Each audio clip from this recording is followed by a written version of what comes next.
Bonjour et bienvenue dans un nouveau numéro de Patsy fait des interviews avec aujourd'hui en invité Emmanuel de Boisson. Bonjour Emmanuel. Bonjour Patsy. Je suis ravi de te recevoir pour parler de ton nouveau livre qui s'appelle Un coup au cœur, paru chez Calman Levy. Première question traditionnelle, le livre est sorti il y a quelques mois à peine. Est-ce que tu es déjà contente du parcours et de l'accueil ? Ah oui, il est sorti en janvier et il y a eu des retours très émouvants. Vous pouvez pas savoir. Tu peux pas savoir à quel point les gens ont été touchés par ce livre. J'ai eu plein d'invitations, des rencontres incroyables en librairie et chez des particuliers aussi. Ça n'arrête pas. C'est un livre dans lequel tu racontes, il y a un tout petit peu plus de 2 ans maintenant déjà, tu as fait un arrêt cardiaque. Ton cœur s'est arrêté de battre pendant 30 minutes. C'est pas rien, j'insiste parce que c'est pas rien. Et tu es une rescapée, on va dire. Hein, tu es là pour en témoigner. Tu as réfléchi longtemps avant de vouloir faire le témoignage ? Non, j'ai commencé très vite. À peine sortie de l'hôpital, je pouvais pas marcher. J'avais un kiné, puis je me suis dit, bon, je vais l'écrire sur des feuilles de papier, dans mon lit. C'était vraiment un besoin de raconter. Alors, soit parce que j'étais un petit peu traumatisée, pour laisser des traces aussi, pour ne pas oublier cette histoire très forte quand même dans ma vie. Oui, oui. Parce que c'est vrai que t'as raison, je suis miraculée, quoi. Je devrais pas être là aujourd'hui. Oui, c'est vraiment et surtout, le mot, hein. sans séquelles, car la plupart des gens s'en sortent avec des problèmes d'élocution, de mémoire, toutes sortes. Moi, pas du tout. Cette expérience hors du commun, voilà, tu n'es pas la seule, mais ça n'arrive pas non plus tous les jours. Est-ce que ça a changé ta vision de la vie Ah oui, ça a beaucoup changé ma vision de la vie. D'abord parce que quand on meurt, comme moi, et puis ensuite on revient à la vie, on connaît le prix de la vie. Oui. Du coup, je l'aime plus que tout. J'ai vraiment un appétit de vivre, un goût pour les petites choses, ne serait-ce que les petits riens du quotidien qui est déculpé. Et puis aussi, j'ai fait quand même une expérience de mort imminente très forte qui m'a donné une autre sagesse, une autre philosophie de la vie. Et je suis hantée, guidée par ce voyage dans l'au-delà. Oui. Tu l'expliques dans le livre, c'est d'abord des flashs, c'est ça, et puis après de plus en plus net, enfin des vraies images ensuite. Oui, ce sont aussi des sensations très fortes, comme dans la vie. C'est ça qui est intéressant. C'est pas un rêve, c'est pas des hallucinations. J'ai vraiment été pour moi là-bas, enfin mon esprit. Mais quand même, pendant les 30 minutes, dans cet endroit, comme si j'ouvrais une petite porte de côté. Et je suis arrivée dans un lieu d'une beauté incroyable, d'un amour fou, d'une douceur, tendresse et d'une joie surtout que je n'avais jamais connue dans ma vie avant. C'était une espèce de grâce, une exaltation absolue.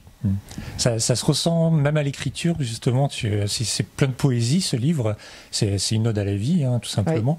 Oui. Est-ce que tu as eu Alors, tu l'as écrit rapidement en sortant de l'hôpital, mais est-ce que tu as eu du mal à l'écrire en tant que tel, choisir les mots, justement, pour décrire les sensations, ce que tu as ressenti ? Oui, c'était difficile de trouver les mots justes, de rester sincère, de ne pas extrapoler. Je me suis servi d'images, je me suis servi de mon ressenti, bien sûr, pour vraiment retrouver exactement la description de l'endroit tel que je l'ai vu, tel que j'y suis allée, c'est-à-dire cette terrasse magnifique, cette buée qui m'enveloppait, cette mer blanche, immense, cotonneuse, comme un grand couvercle devant laquelle j'étais fascinée.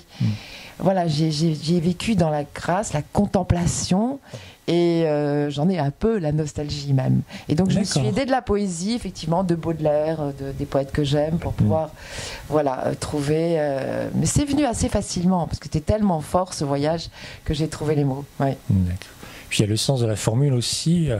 Dès le début, tu dis c'est grâce à la mort que je suis vivant. Oui, alors, parce que voilà, tout est expliqué dans le livre, mais il y a un peu d'humour dans le livre aussi. C'est une histoire d'amour, et effectivement, on en a ri ensuite avec Anton, mon compagnon, qui m'a sauvée. Oui. Car sans lui, je ne serais pas là. Il a eu vraiment très vite le réflexe de me faire un massage cardiaque, sans perdre les 3 minutes précieuses qui font que sinon notre cerveau n'est plus irrigué.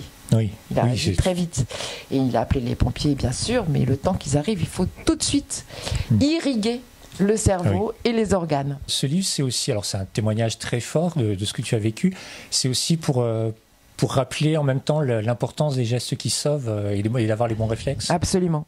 Et souvent, au cours de mes rencontres en librairie ou ailleurs, je viens avec un sapeur-pompier qui explique les gestes qui sauvent.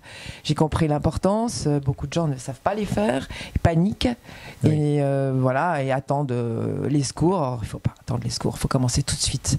Ces gestes qui sont très simples, qu'on peut même apprendre en regardant des vidéos où les pompiers sont très ouverts, ils vous les montrent. Oui. Il y a des associations qui le font. Vraiment, c'est indispensable. Oui, voilà, n'hésitez pas. N'hésitez pas, oui. Si vous pouvez l'apprendre entre la Croix-Rouge, les assos, même au travail. Je vais me faire l'avocat du diable, si tu veux bien répondre à la question, sinon on coupera. Comme souvent ce genre de livre, certains retours des lecteurs n'y croient pas, on va dire. Est-ce que tu as un mot pour eux, enfin, est-ce que tu as une réponse à leur donner ou à ces gens sceptiques? Alors, il y a beaucoup de témoignages, hein. Il y a beaucoup de vidéos, il y a des sites. Alors, moi, je n'essaye pas de convaincre. Je ne fais que raconter ce que j'ai vécu. Oui. Donc, je ne cherche pas. Voilà, on y croit ou on n'y croit pas. Moi, j'y croyais pas avant, donc je les comprends très bien. Le tunnel avec la lumière blanche, j'en riais même. Jusqu'au jour où voilà, je me sens vraiment un lien particulier avec ceux qui l'ont vécu, quelque chose de très fort qu'on partage. Là, pour l'instant, tu profites de l'engouement et de toutes les invitations autour de ce livre, ou tu es déjà la tête dans d'autres projets? Je suis dans la phase que j'aime le plus, c'est-à-dire que je laisse venir, j'infuse les images, l'envie, le désir qui monte en moi pour un prochain projet. Merci beaucoup à toi, Emmanuelle. Merci beaucoup, Paty. Et puis voilà, nous en attendant, j'espère qu'on vous aura donné envie de découvrir ce récit qui s'appelle Un coup au cœur, paru chez Calman Lévy d'Emmanuel de Boisson. Bonne lecture à tous. Bonne lecture à tous. Et puis nous, on se retrouve très bientôt avec un autre invité, un autre sujet. Et d'ici là, n'oubliez pas de lire, c'est important. Bonne journée, au revoir. Au revoir.